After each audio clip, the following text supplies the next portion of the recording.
Hey guys, it's Laura and welcome back to Paper Crane Shop. It's actually kind of late already and I've already closed the store for today, but I want to just stay behind and film this video because I think that it's important. Today I'm going to be telling you the 10 things that I've learned in owning my own retail business. Number one, of course, customer service is key. You've got to be able to build those personal connections and make people feel welcome and make them feel like they want to support you and your business. And so sometimes just like a smile, a friendly hello, all those things can go a long way.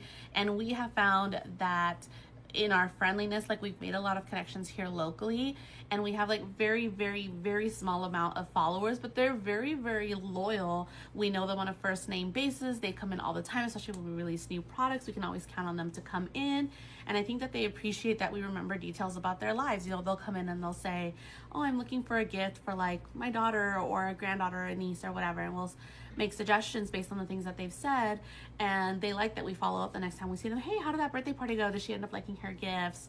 Just, you know, having that personal touch and that extra care goes a super long way. Next, adaptability is crucial. It's crucial for any business, especially like in today's society. Like we get bored so easily, and it's just like think about social media for a second, how that's such a huge part of our lives and how easy it is to just scroll up after 2 seconds. So it's just really important to be like adaptable and be creative with that, especially because like when you're owning a small business, and especially if it's your first time, things will come up that you're not expecting or that you don't know how to solve, that you have to be resourceful for. So just having that adaptability, staying current on trends, but like without being too trendy, like it's all just such a middle ground, and you have to be able to fluctuate that. Number 3, your inventory management is crucial to your business. If you sell items, you need to keep track of what those items are, what you have in stock, how much are these items costing you, and not just the item itself. How much is it costing you to package that item? Are you putting belly bands on there? How much is the belly bands costing you? How about the time to put these products together? It's super duper important. You know, obviously you're gonna know off the top of your head, like your rent, about how much your payroll is, but what about every single one of your products? And you know, how much does it cost you to market them? And you know, are you overspending on your marketing for the amount of inventory that you have? You know, for example, if you're spending $1,000 on marketing, but you only have 10 of that item, and the max you can make on those is 300 because you sell them for like, you know, 30 bucks a piece, the math just isn't mathing. So you just have to be super duper aware of that and be tracking that constantly, especially because you also have to keep track of losses in the form of like grabby hands.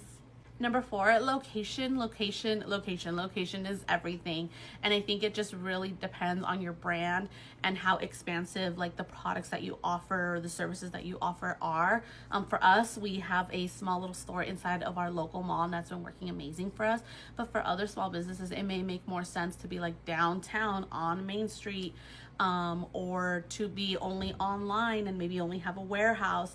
Really, it just depends on what works best for your business, but you have to lock that down before you start making big moves or big changes. Is why do I want a location? What is this location gonna bring me? And what am I looking for? What problems is this location gonna solve for me? And how can I make this location work for me as well? Number 5, embrace technology. I mean, you would think that it's a given, but it's really not. I remember like back when TikTok first came around, I was very like not wanting to get on it. I was like, oh my gosh, another app that I have to learn, like ugh. But honestly, like you just never know. You just need one video to go viral. You just need the right person to like look at your items. And when you're cross posting all over the place, you just have like a wider range of people that could be seeing your products. And this goes beyond social media. Something that we also like started to implement here was like using technology to make us faster, more efficient. That saves on cost, it saves on payroll, it saves on labor, and it makes sure that I don't get burnt out too much. Number 6, marketing is vital. That's what's gonna be like really what makes or breaks your business. You could have the most amazing product in the world and you could have it at the best price, but if nobody knows, then that's not really doing anything for you. So yeah, definitely I would say like invest in social media, local marketing, maybe like PR. It'll be different depending on what kind of services you offer or what kind of product you sell, but getting the word out there is super duper important. Okay, so number 7 kind of goes in hand with number 6, and that's understanding your audience. You sell something that, you know, caters to like that preteen age range. Yeah, are you gonna put it in a newspaper? Like, no, the kids aren't reading the newspapers. So just understanding who your customer is and exactly what it is that you're trying to communicate with them is gonna be key for your business. Number 8, financial management is essential to any business. It should be a given, but like, it has to be said. Again, you have to know how much money you have, how much money do you need to operate on a daily basis, how much money do you need to operate on a weekly, monthly, quarterly, annually basis, how much are you putting out and how much are you getting back, what are you doing with your finances to get you through like the slow months, what are you doing to allow you to succeed during your busy months, and ultimately, like, how are you managing your cash flow. Number 9, and these are in no particular order, but I feel like this has been the one thing that has helped me so much. Build a strong team. I have a really strong, loyal team that I've been taking care of. They take care of me. I can trust them with my store, my livelihood, the thing that feeds my kids. And that's super important to have. For me specifically, maybe it's because I come from like an HR background, but I'm very transparent with my employees. I try to communicate a lot with them, what it is that my expectations are, what do they expect of me, what do they need from me to succeed. We have monthly team meetings, we have quarterly team dinners, and we're consistently like talking to each other. And I try to take feedback from them, and I try to give them feedback as often as I can, just to ensure that we're working as effectively and as harmoniously as possible.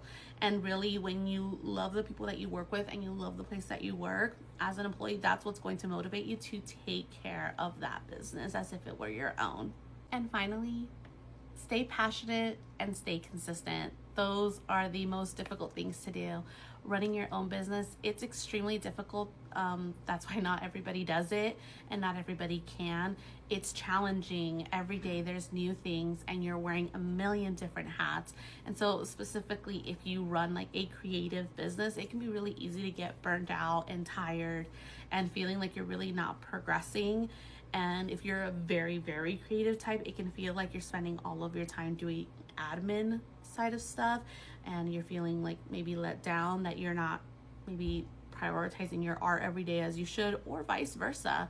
And so it's just really important to just stay like persistent, consistent, and just stay passionate. Take time to yourself, take a step back sometimes, and just make sure that you're remaining true to who you are and true to why you started this business. And that'll flow through your products, your communication, your advertising. It'll just like help in keeping you authentic and true to yourself. That's kind of all I've got for you today, but I would love to know anything that you feel is like, what are the big lessons that you've learned in running your own small business? What are the things that you're prioritizing right now? For example, for me right now, a big push that I'm trying to do is I already film all this content all the time. Why don't I just like push it out there to like all the social media platforms, not just the ones that I'm super comfortable with? So that's just a small part of like big projects that I'm working on right now. But yeah, I gotta get going because I got to go home. I'm tired. But I appreciate you guys watching, and hopefully you'll like and subscribe, and I can make more videos like this for you guys. Okay, bye.